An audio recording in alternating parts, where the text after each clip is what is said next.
ఇప్పుడు మనం BNS section 354 గురించి తెలుసుకుందాం. ముందుగా ఈ ఛానల్కి తప్పకుండా సబ్స్క్రైబ్ చేసుకోండి. ఎందుకంటే మనం ఒక బేసిక్ ఇన్ఫర్మేషన్ అంటే ఏ తప్పు చేస్తే ఎలాంటి శిక్ష పడుతుంది చట్ట ప్రకారంగా అనేది మనం చెప్తున్నాం. ఇది కేవలం ఒక ప్రాథమిక సమాచారం లాంటిది.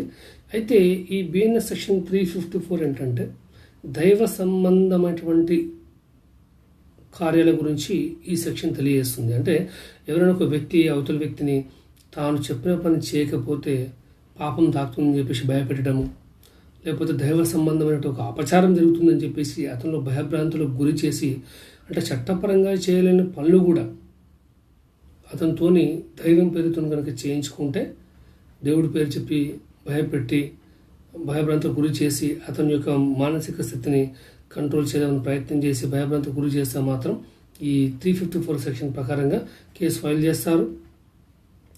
తద్వారా అతనికి తప్పకుండా జైలు శిక్ష పడుతుంది. ఒక సంవత్సరం వరకు జైలు శిక్ష, లేకపోతే జరిమానా, లేకపోతే రెండు కూడా విధించే అవకాశం ఉంటుంది.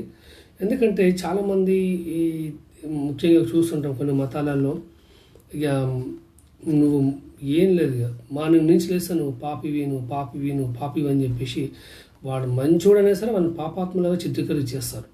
నువ్వు భర్తే పాపాత్ముడివి, నువ్వు తప్పకుండా నేను చెప్పిన పని చేయాలి, లేకపోతే నాకు నీ డబ్బులు ఇవ్వాలి, లేకపోతే నాకు ఇది చేయాలి, లేకపోతే నీకు దేవుడు నేను శపిస్తాడు అని చెప్పేసి అతనితో చేయని పని కూడా చేపిస్తుంటారు.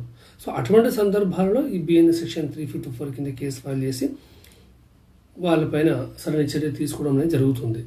సో మిత్రులారా, ప్లీజ్ సబ్స్క్రైబ్ టు ఛానల్, అందరికీ షేర్ చేయండి. ప్రతి ఒక్కరికి ఒక బేసిక్ అవేర్నెస్ ఉండాలి చట్టం పట్ల.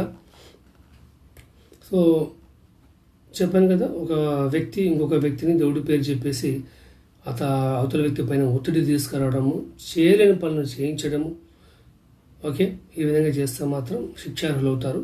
So please subscribe to channel and share with everybody. So me advocate Ramesh Pitla Mudiraj. Thank you so much.